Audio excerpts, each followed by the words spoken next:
కృష్ణా జిల్లా పోలీసు వారికి మరియు ఆంధ్రప్రదేశ్ రాష్ట్ర పోలీసు వారికి చిన్న విన్నపం. ఎమ్మెల్సీ అనంతబాబు ఏదైతే కనుక డోర్ డెలివరీ కులాలు బట్టి మాట్లాడతారు కాబట్టి రాజకీయాలన్నీ అలా మాట్లాడుతాను. ఒక దళిత డ్రైవర్ని డోర్ డెలివరీ చేసిన అనంతబాబు మరి అందులో వారి మిసెస్ హస్తం కూడా ఉందని చెప్పన్నారు. పూర్వపరాలు ఏంటనేది పోలీసు వారికి తెలుసు. ఆ రోజు గవర్నమెంట్ ఉందని మరి ఏ పార్టీ అయినా చిన్న ఎలిగేషన్ రాగానే సస్పెండ్ చేస్తున్నాం అని చెప్పి ప్రతి పార్టీ నాయకులు ఆ రోజున జగన్మోహన్ రెడ్డి గారు అనంతబాబు గారిని సమర్థిస్తూ ఇంకా ఎమ్మెల్సీగా కొనసాగుతూ ఉన్నాడంటే దేనికి నిదర్శనం అనేది ఒకసారి మనం ఆలోచించుకోవాలి. ఆ తర్వాత పోలీసు వారు వచ్చేసరికి ఏదో గవర్నమెంట్ ఉందని, ఏదో లేకపోతే కనుక ప్రమోషన్ వస్తుందని, లేదా మీకు ఎక్కడికి కావలిస్తే అక్కడికి డిఏలు కానీ లేకపోతే ఒకవేళ మీ పైన అధికారులు ఏమన్నా వేస్తానని మీకు ఆఫర్ ఇచ్చిన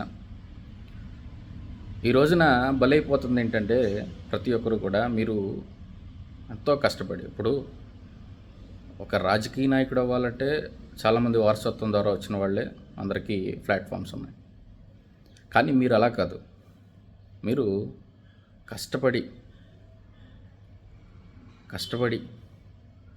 చదువుకుని నిద్రలు మానేసి ఈ రోజున మీరు కాకి డ్రెస్ వేసుకుంటాకి ఎన్ని కష్టాలు పడతారో మీకు తెలుసు. అలాంటిది ఈ రోజున ఎవడో నాలాంటి గొట్టంగాడి చెప్పాడను, ఎవడో తెల్ల చొక్క వేసుకున్నవాడు చెప్పాడను మీరు కేసులు తప్పుదోవ పట్టిస్తే పరిస్థితులు ఈ రోజున ఏంటంటే సస్పెండ్ బాధ కలుగుతుంది. ఎందుకంటే ఈ రోజున ఒక 5 ఏళ్ళు నేనుంటాను, తర్వాత ఇంకో 5 ఏళ్ళు ఇంకొకటి వస్తాడు. కానీ మీరు మీ సర్వీస్ అయ్యేంత వరకు ప్రజలకు సేవ చేస్తూ ఉండాలి. మీ సర్వీస్లో ఎన్నో ప్రమోషన్లు తీసుకోవాలి. ఎస్ఐలు సిఐలు అవ్వాలి, సిఐలు డిఎస్పీలు అవ్వాలి, డిఎస్పీలు ఎస్పీలు అవ్వాలి, ఎస్పీలు ఐజీలు అవ్వాలి, ఐజీలు డిఐజీలు అవ్వాలి, డీజీపీలు అవ్వాలి, అడిషనల్ డీజీపీలు అవ్వాలి. అలా మీరు ప్రమోషన్లతో చాలా దూరం ప్రయాణం చేయాలి. ప్రమోషన్ మీకు వస్తుందంటే కారణం మీరు సీనియారిటీగా గుర్తించి మీ సర్వీస్లో ఎన్నో కేసులు గొప్పగా ఛేదించారు అని చెప్పని మీకు కొన్ని ప్రమోషన్లు అనేది ఇస్తారు.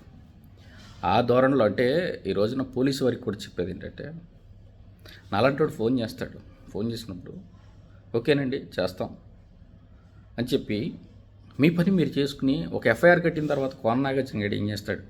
ఈ రోజున కోన నాగార్జున గారు మీకు ఫోన్ చేసి సార్ పలానా సెక్షన్ వేయండి లేకపోతే పలానా రిమాండ్ వేయండి అని చెప్పి చెప్పొచ్చు.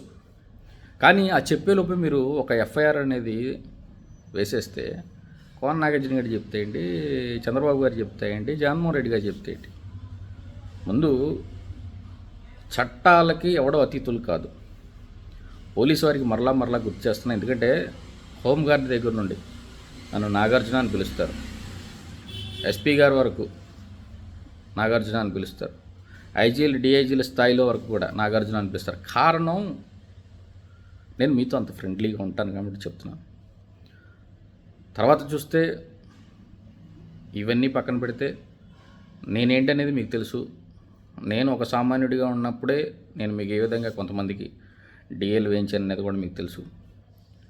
మీ అందరూ ఒకటి గుర్తుపెట్టుకోండి, 2029లో మీ నాగార్జున మీ తమ్ముడు వస్తే మచిలీపట్నం చరిత్రలో ఎన్నడూ లేని కాకి పవర్ ఏంటనేది ప్రజలకు న్యాయం చేసే విధంగా, నాయకులకి తప్పు చేసిన వాడికి తాట తీసే విధంగా పనిచేద్దామని చెప్పి ప్రతి ఒక్కరూ కూడా మీ చట్టం మీ పనులు మీరు చేసుకోవాలని చెప్పని కోరుతా ఉన్నాను. దయచేసి ఇందులో ఏమన్నా తప్పుగా మాట్లాడుంటే క్షమించండి. Thank you.